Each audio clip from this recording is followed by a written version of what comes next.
너희는 믿음 안에 있는가 너희 자신을 시험하고 너희 자신을 확증하라. 예수 그리스도께서 너희 안에 계신 줄을 너희가 스스로 알지 못하느냐.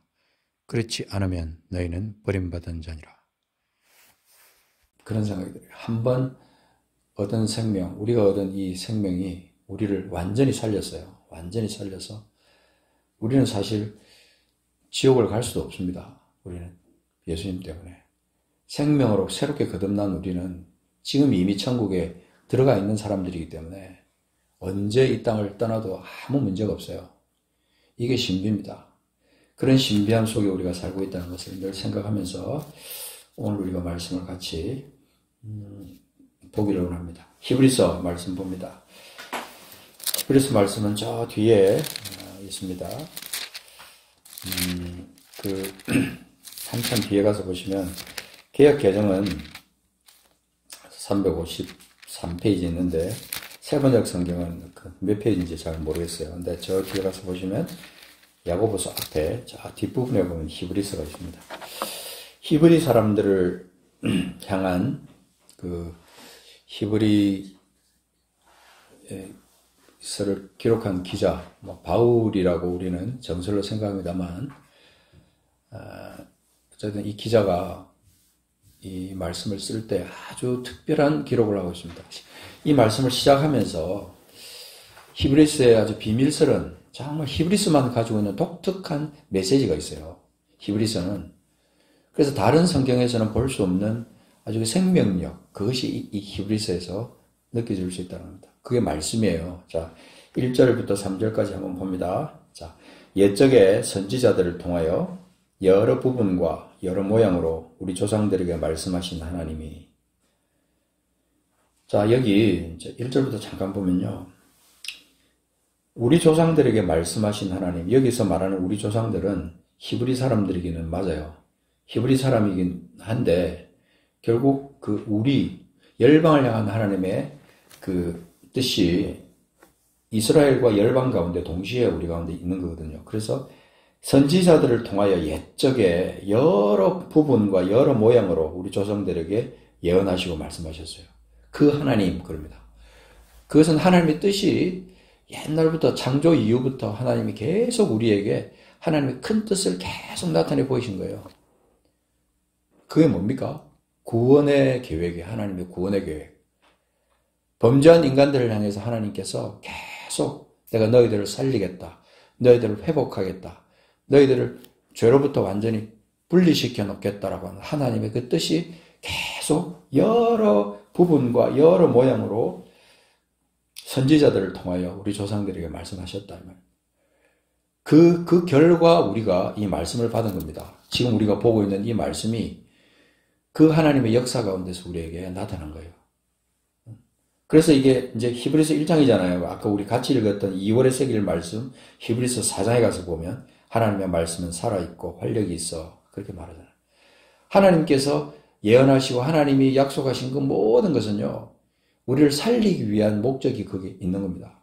하나님의 말씀이 그냥 하나님께서 그냥 우리 괜히 이렇게 하나님께서 말씀하시고 약속하시고 한 게 아니라 이 말입니다. 그 뜻이 있는 거예요. 그 뜻. 그게 나를 살리고자 한 겁니다.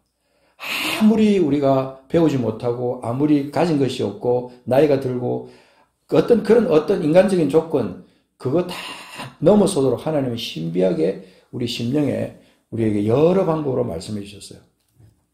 그래서 우리가 예수 그리스도의 안에서 생명을 얻을 수 있는 이 말씀을 내가 받았고 이 말씀을 깨닫고 이 말씀대로 내가 하나님의 자녀가 됐다는 것은 신비한 거예요. 그 하나님이 그렇게 우리에게 말씀하신 하나님이 2절 가시면 이 모든 날 마지막에는 아들을 통하여 우리에게 말씀해 주세요. 모든 날 마지막에는 이 말은요. 하나님이 약속하신 그때가 되어서 이 말이에요. 하나님이 약속하신 그때가 마지막 날에는 아들을 통하여 우리에게 말씀하셨습니다. 그 아들이 예수 그리스도입니다. 그죠? 예수 그리스도. 그 히브리 말로는 예슈아라고 합니다. 예슈아. 예슈아라는 그 뜻이 구원자라는 겁니다. 우리를 죄악 가운데서 구원할 자. 예슈아. 그 메시아이신 예수님께서 우리에게 오셨는데 그게 하나님의 계획이었어요. 이 모든 날 마지막에는 아들을 통하여 우리에게 말씀하셨으니, 나타내셨으니 이렇게 안 하고 우리에게 말씀하셨으니 이렇게 표현합니다. 그 다음에 이 아들을, 이 예수님을 만유의 상속자로 세우시고 또 그로 말미암아 모든 세계를 지으셨다 그랬어요. 만유의 상속자로 세우시고 그로 말미암아 모든 세계를 지으셨다. 그래서 자, 곧 덮지 마시고 요한복음 1장 잠깐 가서 보시면, 자, 요한복음 1장. 요한복음은 마태, 마가, 누가, 요한 신약성경 첫 번째 이제 그 사복음서 가운데 마지막이 요한복음이에요. 자, 요한복음 1장에 보면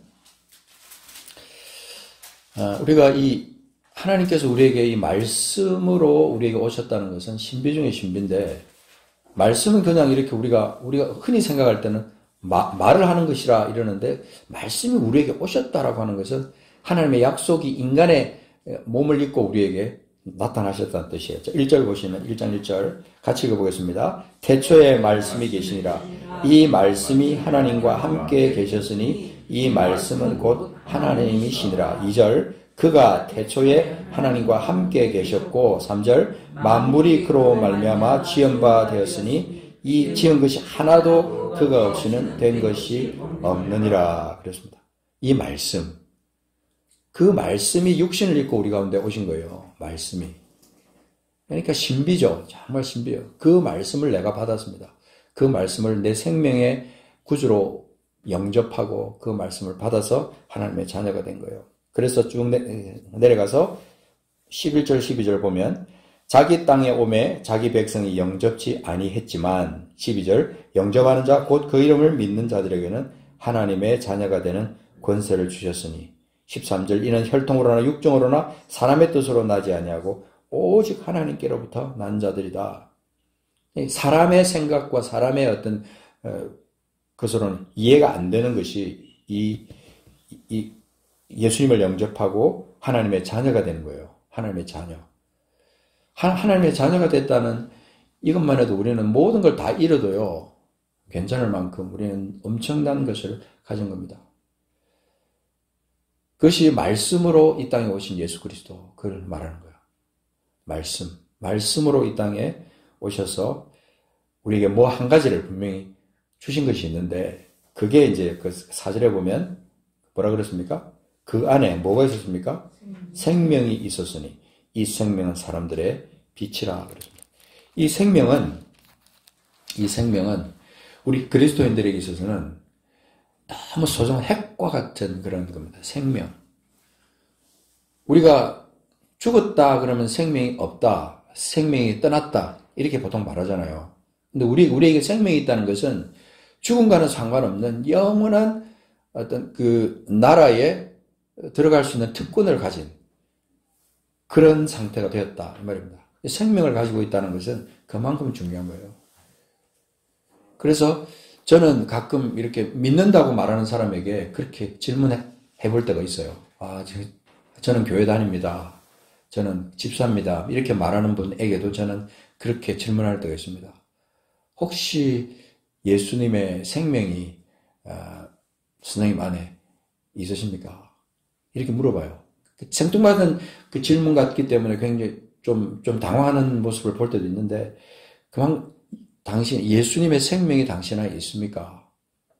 예수를 믿는 것에 좀 다른 각도의 표현인 거죠. 우리가 구원받았다, 하나님의 자녀가 됐다. 예수의 생명이 당신 안에 있습니까? 그러면은 우리가 예수를 믿는다는 것은 그만큼 생명과 연결된 아주 중요한 본질적인 것이 회복된 상태다 이 말입니다. 생명. 그래서 생명이 우리 속에 있다는 것은 칼럼에도 있습니다만은 절대로 종교적인 이벤트로 끝날 수가 없어요. 진정한 거듭남은 영생으로 이어지기 때문에 종교 노름에 속아서는 안 된다 그렇게 말합니다. 생명 안에서 자유를 누리면서 온전하면서 능력 있는 삶을 이 땅에서 사는 것, 이게 생명 얻은 자가 누릴 분복이에요. 우리가 교회 왔다 갔다 하지만요, 이걸로 절대로 구원 못 받습니다. 정말 구원 못 받아요. 평생을 그냥 교회 문턱만 들락날락 하면서 자기가 구원받을 거라고 착각한 사람, 그러고 사는 사람 많이 있습니다. 슬프게도 많이 있다는 거예요. 우리가 반드시 기억해야 될 것은 우리가 이 말씀 안에 있는 그 생명, 그 생명이 사람들의 빛으로 나타났을 때 그 빛이 내 안에 들어왔다는 사실에 대해서 감사하고, 그렇지 않으면 체크해야 돼요. 자기 자신을 계속. 내가 예수 안에 있는 것을 내가 확인하지 못하면 나는 버려온 자다. 그것을 늘 생각하면서 살아야 된다. 자, 그 다음에 다시 히브리서 1장으로 넘어가서 보겠습니다. 3절에 보면 이는 하나님의 영광의 광채시요 그 본체의 형상이시라. 그의 능력의 말씀으로 만물을 붙드시며 죄를 정결하게 하는 일을 하시고 높은 곳에 계신 지극히 크신 이의 우편에 앉으셨느니라. 그렇게 말합니다. 히브리서 1장 전체가 이제 천사보다 그 위에 있는 천사들하고 비교할 수 없는 그 하나님의 아들 예수 그리스도에 대한 그 존재 의미를 여기서 히브리서 1장에서 우리에게 말씀하고 있는데요. 하나님의 영광의 광채십니다. 예수 그리스도는 3절에 하나님의 영광의 광채시요 그 본체의 형상이시라. 또 거기 보면 말씀이 나오는데 어떤 말씀이 나옵니까? 능력의 말씀으로 만물을 붙드시며 죄를 정결하게 하는 일을 하시고, 정결하게 했다는 것은 여기서는 씻으셨다 이랬는데 좀 더 강력한 표현으로 이건 없이 하셨다. 원어로 들어가면요, 이 정결하게 했다는 말이 없이 했다 이런 뜻이 있어요. 그래서 죄를 씻었다는 것보다 좀 더 확실한 말이 없이 했다는 거예요. 죄를 없이 하게 하는 일을 하시고 높은 곳에 계신 지극히 크신 이의 우편에 앉으셨다. 그리고 지금 우리 안에 계신 분이, 나와 함께 계신 분이 예수 그리스도예요. 그러니까 우리가 이 신앙을 한다는 것은, 예수님을 믿는다는 것은 참 신비 중에 신비면서 우리는 다른 거 다 잃어도 이것만큼 잃으면 안 되는 겁니다. 우리는.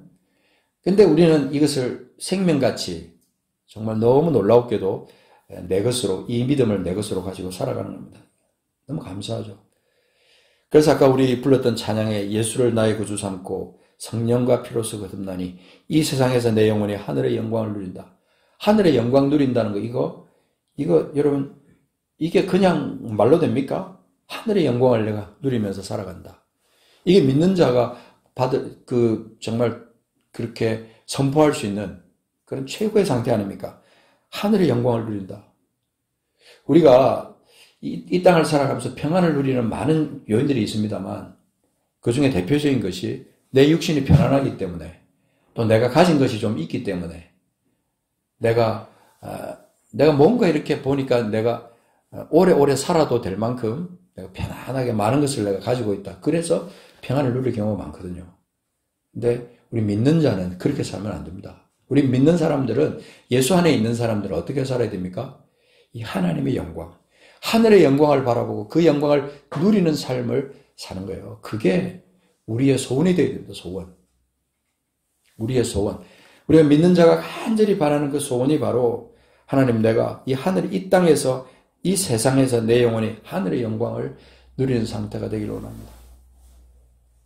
내가 지금 몸도 좀 약하고 여러 가지로 환경이 좀 안 좋고 여러 가지 조건이 나에게 안 좋다 할지라도, 좀 내가 남들하고 비교해 볼 때 내가 좀 가진 것도 좀 적고 그렇다 할지라도 그 아무 문제 안 됩니다. 하나님, 내가 하늘의 영광을 누리며 사는 자입니다. 때로는 내가 선포하는 거죠. 그리고 또 기도하는 거죠. 내가 그런 존재입니다. 그러면서 내가 사는 거죠. 그래서 3절에 처음에 예수 그리스도는 하나님의 영광의 광채시다. 그분이 내 안에 계시다. 그 본체의 형상, 하나님의 본체이셨는데, 본체의 모습이어서 형상이라는 것은 그 본체이셨는데 그분이 우리를 위해서 오신 거예요. 자, 그래서 우리가 이 굉장히 좀 심오한 신학적인 것이 있다고 할지만 이건 말씀이에요. 복잡하지 않습니다. 아주 단순해요. 간단합니다. 그죠? 예수님이 우리를 위해서 말씀으로 오셨어요. 말씀으로 오시고 그 말씀이 내 안에 계시고 그 말씀 안에 우리가 있을 때 우리에게는 하나님의 영광의 광채를 우리가 보고 영광의 빛을 보고 그 빛 가운데 우리가 살아가는 거예요. 그러니 우리가 이 신앙생활이 얼마나 놀랍습니까? 늘 감사하면서 사는 거죠. 기뻐하면서 사는 거죠. 선포하면서 사는 거죠. 우리는 이 땅에서 영원히 살 존재가 아니잖아요. 이제 뭐 우리 여기 사시는 분 중에 50년 뒤에 여기 살 사람 아무도 없습니다. 그죠? 최소한 50년, 아무리 길게 해도 50년 뒤에는 우리가 다 이 땅을 떠납니다. 흙으로 돌아갈 존재입니다. 그런데 우리는 감사하게도 영혼을 가진 존재, 영원한 생명을 가진 사람들이다. 이 말입니다. 근데 여러분, 한 가지 제가 간증하고 싶은 것은, 이번에 제가 지난 목, 금, 토 3일 동안에 그 원유맨 그 비전 캠프에 갔다 왔어요. 원유맨 비전 캠프 갔다 왔는데, 거기서 계속 선포된 말씀이 있는데, 제가 잠깐 한번 소개하면서 간증할게요. 에스겔서 37장 말씀인데요. 에스겔서 37장 말씀을 이제 전장을 계속 그 캠프 내내 이렇게 선포를 했어요. 에스겔서 37장. 구약 성경의 에스겔 37장. 여기 보면 마른 뼈들이 살아나는 현상을 에스겔이 환상을 본 것을 기록한 겁니다. 에스겔 37장. 우리 보는 성경에는 1209페이지에 있어요. 1209페이지. 여기 보면 37장 1절에 여호와께서 권능으로 내게 임하시고 그의 영으로 나를 데리고 가서 골짜기 가운데 두셨는데 거기 뼈가 가득하더라. 뼈라는 것은 이미 죽어 있는 상태거든요. 소망이 없는 상태예요. 뼈는. 그래서 그 뼈가 그 골짜기에 가득한 것을 하나님께서 에스겔에게 보여주신 거예요. 뼈가 가득하다. 제가 이번 캠프 동안 내내 이 말씀을 계속 이 모양으로 저 모양으로 계속 묵상을 해봤어요. 이 뼈가 마른 뼈들이 굴러다니는 이 골짜기에서 하나님께서 환상으로 보여주시고 말씀하시고 하신 거예요. 그런데 여기 한 가지 제가 묵상하면서 어떤 생각을 했냐면 하나님께서 이 뼈들을 향해서 그냥 이 뼈들아 살아나라. 뼈야 네가 생기를 얻어서 살아나라고 하나님께서 그렇게 말씀하시면 되는데 에스겔 선지자에게 이렇게 얘기를 한 거예요. 4절에 보면요. 너는 이 모든 뼈에게 대언하여 이르기를. 대언하라는 거예요. 그러니까 하나님께서 직접 말씀하지 않고 이 에스겔에게 이 뼈들을 향해서 대언하라고 말씀하시는 거예요. 대신 얘기하라는 거예요. 대신. 그래서 저는 왜 하나님께서 그냥 당신 자신이 직접 이렇게 뼈들을 향해서 말씀하시면 금방 그 죽은 뼈들이 다 이렇게 생기를 얻어가지고 다시 사람의 모습으로 살아날 텐데 왜 이렇게 대언하라고 말씀하실까? 그리고 5절 보십시오. 이 뼈들에게 주님께서 뭐라고 말씀하시냐면 내가 생기를 너희에게 들어가게 하리니 너희가 살아나리라. 이렇게 말합니다. 그죠? 그리고 너희 위에 힘줄을 두고 살을 입히고 가죽으로 덮고 너희 속에 생기를 넣으리니 너희가 살아나리라. 내가 여호와인 줄 너희가 알리라. 이 뼈들을 향해서 하나님이 지금 여호와께서 말씀하시는 거예요. 그런데 중요한 것은 에스겔에게 하나님께서 이 대언할 힘을 주신 거예요. 대언하라고 명령을 하시고 하나님께서 대언하라고 하시는 거예요. 그래서 7절에 뭐라고 했습니까? 내가 명령을 따라 대언하니. 하나님이 명령하시니까 이 명령을 받은 에스겔 선지자가 그렇게 뼈들을 향해서 대언합니다. 뭐라고 했겠어요? 예? 뭐라고 했겠어요? 살아나라고. 그죠? 살아나라고.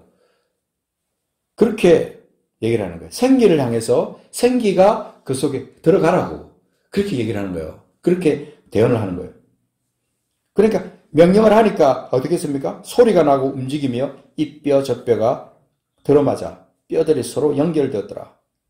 그 다음에 8절에 보면 그 뼈에 힘줄이 생기고 살이 오르며 그 위에 가죽이 덮이나 그 속에는 생기가 없더라. 이 상태에 지금 생기가 없는 이 상태에 아주 중요한 거죠. 그죠? 중요한 거. 모든 뼈가 살아나서 힘줄이 생기고 그래서 사람의 모습으로 생겼는데 그냥 아직까지 죽어 있는 상태에 있는 거예요. 근데 에스겔을 향해서 그렇게 말합니다. 대언하라고 다시. 그죠? 9절에 뭐라 그럽니까? 너는 생기를 향하여 대언하라. 이제는 뼈들을 향해서 태어나던 것을 이제 지나서 에스겔에게 힘줄이 붙은 그 상태를 향해서 생기를 향해서 태어나서 그 생기가 그 속에 들어가도록 말씀하시는 거예요. 이것도 하나님께서 생기를 향해서 그냥 그들에게 들어가서 그냥 그렇게 하라고 사방에 있는 생기를 향해서 모아가지고 하나님께서 그렇게 하실 수 있었는데 에스겔에게 너는 생기를 향하여 태어나라고 얘기를 합니다. 저는 이 말씀을 묵상하다가 어떤 생각을 했냐면 이게 11절에 보면 그러거든요. 이 뼈들은 이스라엘 온 족속이라. 여기는 정확하게 말합니다. 이 뼈들은 이스라엘 온 족속이라. 그래서 소망이 없는 이스라엘을 향해서 주님께서 그렇게 말씀하시는 거예요. 여호와께서 생기를 불어넣어서 그들을 살아나게 할 것이다. 근데 그게 비단 이스라엘만을 향해서 하신 말씀은 아닙니다. 열방을 향해서 하나님께서 우리에게 똑같은 모습으로 우리에게 말씀하시는 거예요. 생기가 없이 그냥 죽은 사람처럼 모양은 있는 거예요. 그죠? 힘줄도 들어가고 다 지금 들어갔어요. 그죠? 살도 입혔어요. 6절에 있는 것처럼. 힘줄을 두고 살을 입히고 가죽으로 덮고 그죠? 다 지금 그 상태가 인간의 모습이 된 거예요. 마치 우리의 모습 같아요. 우리 모습. 마치 내 모습 같다는 생각을 저는 해본 거예요. 그렇다. 그냥 아무런 소망도 없이 목적도 없이 의미 없이 그냥 그렇게 살아가는 우리를 향해서 우리 하나님은 누군가를 통해서 말씀을 통해서 우리에게 주시고 그 말씀을 받아서 불어오는 그 생기를 내가 받아서 말씀을 통해서 받아서 내가 온전히 살아있는 존재로 하나님께 영광을 돌리는 존재로 하나님 영광을 보는 존재로 하나님께서 그렇게 우리를 만드신 거예요. 얼마나 놀랍습니까? 그죠? 진짜 놀라운 그런 상황입니다. 그래서 11절에 보면 우리의 소망이 없었으니 우리는 다 멸절되었다. 그런데 12절에 보면 그런 겁니다. 내 백성들아 내가 너희 무덤을 열고 너희로 거기에서 나오게 하고 이스라엘 땅으로 돌아가게 할 것이다. 13절 내가 너희 무덤을 열고 너희로 거기에서 나오게 한즉 너희는 내가 여호와인 줄을 알 것이다. 그러면 14절에 보십시오. 내가 또 내 영을 너희 속에 두어 너희가 살아나게 할 것이다. 이렇게 말하는 것은 그들 속에 생명을 두겠다는 거예요. 여호와의 생명을 그들에게 주시겠다는 거거든요. 지금 우리에게 나에게 동일한 말씀이에요. 우리 교회를 향해서 동일하게 말씀하시는 겁니다.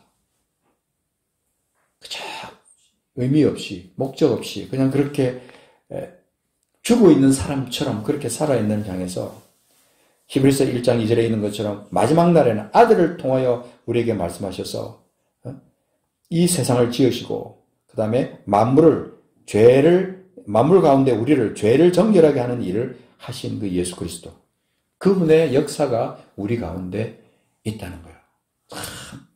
너무너무 놀랍지 않습니까? 주님께서 그래서 이 에스겔의 이 환상을 보인 것은 우리가 그렇게 된다는 것을 마치 예언처럼 주님께서 미리 그렇게 말씀하셨다. 그래서 이스라엘이 살아나는 것처럼 우리가 살아나는 겁니다.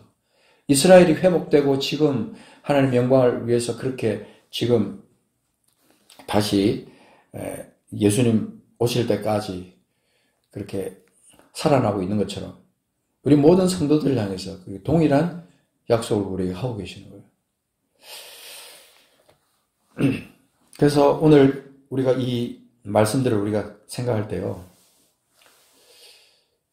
나는 어떤 존재가 되어야 되느냐 여기까지 같이 우리가 생각해 보는 거죠. 에스겔에게 대언하라고 그 뼈들을 향해서 대언하라고 말씀하신 것처럼 내게도 명령하시는 것 같았어요. 그 두 가지. 첫 번째는 내가 예수의 생명이 내 안에 있다. 예수님의 생명 가운데 내가 있기 때문에 나는 살아있는 자다. 내게 힘줄을 부어주시고 가죽을 입히시고 다 내가 온전한 인간의 모습처럼 그렇게 살지만 하나님의 영, 그 생기, 그것이 내 속에 없다면 아무것도 아니다. 그래서 내가 회복된 것처럼 내게 어떤 명령을 주냐면 이 에스겔에게 하신 말씀처럼 이 세상을 향해서 대언하라. 이 세상을 향해서 저 죽어 있는 저들을 향해서 내가 대언하라고 그렇게 말씀하신 음성을 저는 들었어요. 저는 아주 세미한 음성을, 영적인 음성을 듣고 그 집회 중에도 계속 묵상을 하면서 이 말씀을 한번 생각해 보죠. 우리는 허접한 존재가 아니에요, 여러분. 정말입니다. 여러분, 우리 존재가 정말 특별한 존재. 하늘의 영광을 누리는 존재들이에요. 이 땅의 영광, 그거 잠시 잠깐 오면 또 없어질 그런 세상을 향한, 물질을 향한 그런 소망이 아니고, 그런 영광을 바라보는 것이 아니고, 살아계신 하나님의 그 영광, 하늘의 영광, 그 하늘의 영광을 내가 바라보며 살아가는 사람이에요. 이것이 나의 간증이요, 이것이 나의 찬송일세. 이런 고백이 우리 속에 있을 수 있느냐 하는 것입니다. 끊임없이 세상을 향해서 대언할 수 있는 사람, 생기를 향해서 대언할 수 있는 사람, 마른 뼈를 향해서 대언할 수 있는 사람, 그런 사람을 하나님 좀 찾고 계십니다. 참 우리가 예수 믿는 것이 그냥 그렇게 쪼잔하고요, 그냥 보잘것없는 그런 걸로 생각해서는 안 돼요. 아무것도 없는 자 같지만 우리 모든 것을 가진 자라고 하죠. 고린도전서 2장에 보면 그렇게 말해요. 아무것도 없는 자 같지만 모든 것을 가진 자예요. 그게 우리예요.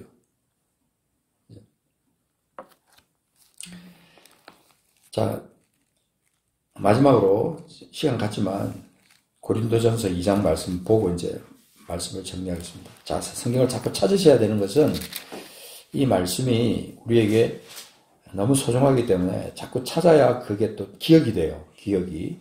자, 고린도전서 2장. 고린도전서는 저 가운데 신약성경 중간쯤에 있습니다. 265페이지. 자, 2장 12절부터 보겠습니다. 2장 12절. 고린도서 2장 12절. 2장 12절, 13절, 14절까지 읽겠습니다. 시작. 우리가 세상의 영을 받지 아니하고 오직 하나님으로부터 온 영을 받았으니 이는 우리로 하여금 하나님께서 우리에게 주신 은혜로 주신 것들을 알게 하려 하십니다. 우리가 이것을 말하거니와 사람의 지혜가 가르치는 말로 아니하고 오직 성령께서 가르치신 것으로 하니 영적인 일은 영적인 것으로 분별하느니라. 육에 속한 사람은 하나님의 성령의 일들을 받지 아니하나니 이는 그것들이 그에게는 어리석게 보임이요 또 그는 그것들을 알 수도 없나니 그러한 일은 영적으로 분별되기 때문이라. 예, 그렇습니다. 우리가 예수 그리스도가 우리 속에 있기 때문에 우리는 사실은 이 성령을 우리가 받은 사람들이에요. 우리는 세상의 영을 받지 않았습니다. 그죠? 하나님께로부터 온 영을 받았어요. 그러니 이 은혜가 우리에게 얼마나 크냐. 이걸 하나님께서 알게 하기 위해서 예수 그리스도를 우리에게 보내주시고 생명을 주신 거예요. 사람의 지혜가 아닙니다. 우리가 지금 예수 믿는 것은 사람의 지혜로 믿은 게 아니에요. 성령께서 가르치신 것으로 했습니다. 그 영적인 일을 영적으로 분별한다. 우리는 영을 받은 겁니다. 14절에 육에 속한 사람은 하나님의 성령의 일을 받지 않습니다. 절대로 받을 수가 없습니다. 근데 우리가 예수를 믿는 그 순간부터 성령이 내 속에 오면서 영의 사람이 된 거예요. 영의 사람. 신앙생활을 오래 해서 영적 깊이는 좀 더 깊을 수 있을지 모르겠지만 간 믿은 분이나 오래 믿은 분이나 차이가 없어요. 다 성령의 사람이에요. 예수를 믿는 순간 성령이 내 안에 들어오면서 나를 하나님의 사람으로 성령의 사람으로 바꾸는 거예요. 이게 복음입니다. 복음. 우리가 입으로 계속 내가 신령한 자야. 나는 신령한 자야. 나는 하나님의 사람이야. 성령의 사람이야. 나는 육에 속하지 않았어. 이렇게 선포하면서 나의 아이덴티티를, 나의 정체성을요, 자꾸 높여야 돼요. 업그레이드 시켜야 되는 거야. 나는 뭐 이런 사람이야. 남과 비교해보니까 나는 이렇고 저렇고. 그거 여러분 절대로 하시면 안 돼요. 그것과 비교할 수 없는 그런 높은 신비, 생명, 그것을 우리가 가지고 있는 사람 아닙니까? 오늘 우리가 생명 그리고 말씀의 능력 이것이 우리 속에 있게 되길 바랍니다. 천지를 주신 하나님께서 내게 말씀을 주시고 생명을 주셨어요. 여러분 이 시간에 우리 한번 기도합니다. 기도할 때요 우리 마음을 하나님 앞에 토하는 거예요. 내가 기도를 잘하지 못한다. 나는 이런 기도를 해보지도 않았다. 그렇지만요, 이 시간 마음으로, 그리고 입을 열어서 우리 마음을 주님 앞에 토하는 거예요. 하나님 감사합니다. 나를 구원해주셔서 감사합니다. 그리고 나에게 성령을 주셔서 내가 영의 사람이 되고 성령과 동행하는 사람이 될 수 있는 은혜 주심을 감사합니다. 그렇게 하나님 앞에 기도하는 겁니다. 그 기도가 너무 하나님 앞에 귀하게 이렇게 들려질 거예요. 하나님께서 그 기도를 들으시고 얼마나 기뻐하실지 영어로 느낍니다. 감사의 제사, 하나님 앞에 늘 감사의 제사를 드리는 거예요. 우리는 지금 소를 잡고 양을 잡아서 제사를 드릴 필요가 없습니다. 예수께서 내 대신 그렇게 다 됐거든요. 그래서 내가 할 수 있는 건 뭡니까? 감사의 제사예요. 감사의 제사를 주님 앞에 늘 드리는 거예요. 향기로운 제사를 주님 앞에 드리는 거죠. 그 끊임없는 감사의 제사를 하나님 앞에 드릴 때 하나님의 기쁨이 되고 하나님께 영광이 되는 거죠. 그리고 내 삶은 날마다 그 하늘의 영광을 보면서 그렇게 살아가는 존재다, 이 말. 같이 합심해서 감사의 기도를 하나님 앞에 한번 올리겠습니다. 살아계신 아버지 하나님 감사합니다. 오늘 이 시간 아버지 내 영을 구원해 주신 것을 감사합니다. 내가 하나님의 자녀가 되게 하신 것 감사합니다. 이 놀라운 신비, 이 신비를 내 믿음 속에 갖게 하신 것을 감사합니다. 하나님 아버지, 내가 아버지 예수님으로 인해서 내가 언제 이 땅을 떠나도 영원한 나라로 이어지는 그런 존재가 되고 지금 벌써 이미 하나님의 나라를 살고 있음을 감사를 드립니다. 성령여, 내가 온전히 하나님 안에서 말씀으로 거듭나고 말씀으로 새롭게 되고 말씀으로 생명을 누리는 것을 감사합니다. 하나님 아버지, 이 시간 함께하여 주시옵소서. 이 시간 우리가 기도하는 이 모든 우리의 생각을 주님 사로잡으시고 우리의 영을 사로잡으시고 아버지, 우리가 어떤 존재인지를 날마다 생각하며 하나님 앞에 영광을 올리는, 그리고 날마다 하늘의 영광을 누리면서 살아가는 그런 믿음의 고백을 하는 우리들, 또 믿지 않는 사람들 그리스도 앞으로 이끌어낼 수 있는 그런 믿음의 사람들로 하나님 우리를 만드시옵소서. 하나님 주님, 우리를 보십시오. 우리의 연약한 것을 주님 강하게 하신 주님, 나를 죄에서 완전히 없이 하시고자 죄와 상관없는 존재로 만들기 위해서 주님께서 그 죄 없는 몸으로 이 땅에 오셔서 우리를 죽게 하신 우리 하나님의 사랑을 다시 한번 감사드립니다. 친히 오셔서 우리를 위해서 쓰리고 아픈 인간의 최고형을 받고 그렇게 십자가에서 죽어주신 예수 그리스도 주님을 사랑합니다. 주님 아버지, 예수님의 십자가를 믿고 부활을 믿는 그 신앙 가운데 살아가는 저희들 되게 하여 주시옵소서. 주님을 찬양합니다. 주님, 주께 존귀 영광을 올려드립니다. 오늘 우리가 이 말씀 안에, 말씀으로 오신 주님 안에 우리가 있음을 주님 다시 한번 감사드리면서 그 능력이 내 속에 있음을 또한 감사하면서 주님, 날마다 감사의 제사를 드리는 저희들 되게 하옵소서. 예수 그리스도 이름으로 감사하며 기도합니다. 아멘.